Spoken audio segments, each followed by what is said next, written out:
ஓம் நம சிவாய. இந்த பிரபஞ்சத்தில் ஆரம்பமும் இல்லை, முடிவும் இல்லை. அந்த அளவில்லா சக்தி, அந்த பரம்பொருள், அவர்தான் மகாதேவன். அவர்தான் லார்ட் சிவா. அழிவின் கடவுள் என்று சொல்வார்கள். ஆனால் உண்மையில் அவர்தான் வாழ்க்கையின் பாதுகாவலன். அவர் இல்லாமல் ஒரு அணுவும் அசையாது. சிவன் யார்?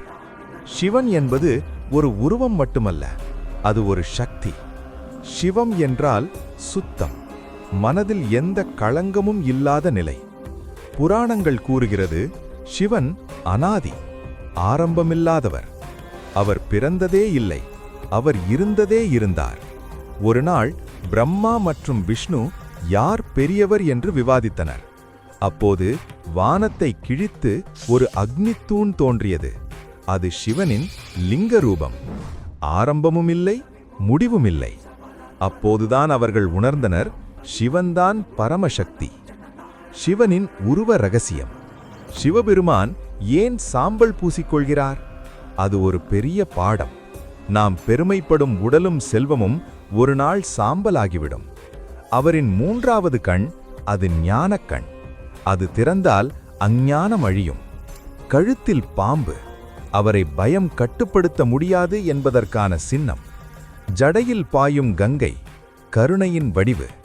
கையில் திரிசூலம், இச்சை, செயல், ஞானம் மூன்றையும் குறிக்கும்.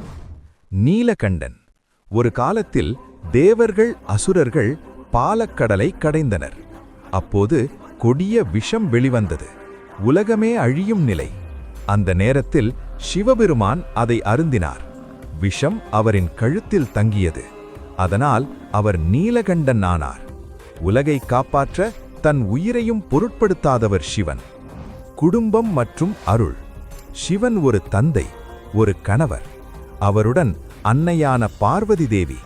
அவர்களின் பிள்ளைகள் விநாயகர், முருகன். இது ஒரு ஆன்மீக குடும்பம். அன்பு, அறிவு, வீரத்தின் வடிவு. சிவன் தன் பக்தர்களை ஒருபோதும் கைவிட மாட்டார். மார்க்கண்டேயனை மரணத்திலிருந்து காப்பாற்றினார்.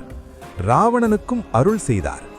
பக்தி இருந்தால் சிவன் அருகில் இருப்பார். ஆன்மீக அர்த்தம். சிவன் வெளியில் மட்டுமல்ல, நம்முள் உள்ள அமைதியே சிவம். நாம் கோபத்தை விடும்போது சிவன் பிறக்கிறார். நாம் பொறாமையை விடும்போது சிவன் வாழ்கிறார். ஓம் நம சிவாய. இந்த 5 எழுத்து மந்திரம் மனதை தூய்மைப்படுத்தும். முடிவு. சிவபெருமான் நமக்கு கற்பிப்பது எல்லாம் தற்காலிகம். அழிவும் கூட ஒரு புதிய ஆரம்பம். நம்பிக்கை வைத்து அழைத்தால் அவர் கண்டிப்பாக கேட்பார். ஓம் நம சிவாய.